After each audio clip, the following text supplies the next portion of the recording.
Hi everybody, this is my Fluval Spec V and it is 5 months after the initial setup, and as you can see the plants are doing well. The dwarf sagittaria sent runners to the left all the way to the other side, where it is growing twice the size as on the right. I think that is strange because there's a lot less light on the left side. Now on the left side you can also see, let me move this up a little, there is actually a stem of Ludvigia, and that has been there all along.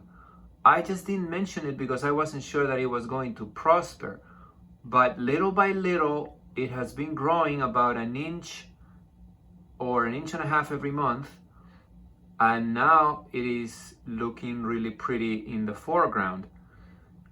That plant was there really because it came with the Hygrophila, and maybe they got a little mixed up at the store. So another plant that has showed up is a little Cryptocoryne down there mixed with the dwarf sagittaria. And that's another one that at first I didn't notice. When it was very young, it looked almost the same as the sagittaria. And then I started noticing that, well, it actually looks different. What is that? That is some type of crypto. I'm not sure which one. The Anubias petite, they are both doing very well in the middle. The Java fern has sprouted a lot of new growth. And the Rotala in the background, well, I've trimmed that one a few times already. It was much more bushy than that, and it just keeps growing. The one that is not doing very well is the Hygrophila, because the snails at some point decided that it tasted good, and they've been going at it. So I don't think it manages to grow as fast as it is being eaten. I only have one rasbora left. The others have died from stress, fungus. One of them jumped out of the water. I don't really think this is the best fish for a densely planted aquarium. The shrimp, well, the red cherries have reproduced, and I thought I had 6 little ones. They turned out to be 11. Now I have another second generation, and I'm not sure how many I have at the moment, probably 20.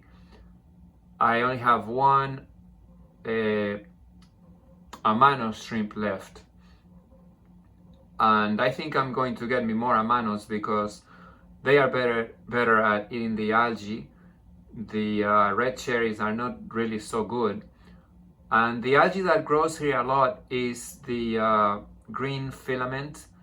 But the good thing about it is that I can just pick it out with the tweezers and it comes out without damaging the plants. It doesn't really attach very strongly to the plants, so it's easy to remove. I could maybe give the aquarium less light, less hours of light, but I don't know if the other plants are gonna grow very well with less light. So at the point I am just removing it manually. Now the question I have for everybody is about water changes. If my water is keeping steady temperature, pH, ammonia levels down, all the other levels, you know, I measure it every couple of weeks, and every time I get good readings. It's a very stable tank. It doesn't really fluctuate very much. So why should I change the water if I always get good readings? Is there something that I am missing? Are there salts accumulating maybe because I have to add a little water periodically, and then is the level of salts increasing? Or is there something else going on that makes it necessary for me to change the water?